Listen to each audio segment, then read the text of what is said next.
Բարև ձեզ, այսօր որոշել եմ նորից խաշ եփել,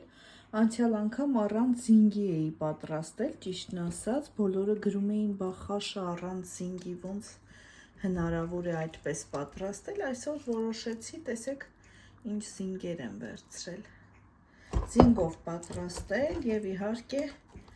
տոտիկներով, տեսեք ինչ մաքուր, սպիտակ, 2 օր թողել եմ հոսող ջրի տակ, լավ մաքուր սպիտակ տոտիկներ են ստացվել, հիմա լիքը ջուր եմ լցնելու և դնելու եմ եփվելու, մինչև քափը դուրս տա, արդեն եռում է և քափ է դուրս տվել, տեսեք անպայման հավաքում ենք, որպեսզի գույնը շատ գեղեցիկ լինի և մաքուր, այսպես լավ հավաքում ենք, տեսեք անընդհատ դուրս է տալիս և անընդհատ հավաքելու ենք մինչև վերջանա քափը, հետո թուլացնելու եմ արդեն կրակը և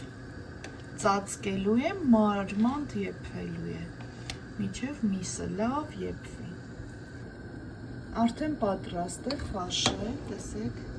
մսերը ինչ լավ եփվել է, հալվում է ուղղակի, սա էլ ոսկորները հանել եմ ամբողջը, այսքանը դուք էլ պատրաստեք անպայման, քանի որ սեզոնը բացվել է, բարի ախորժակ ցտեսություն։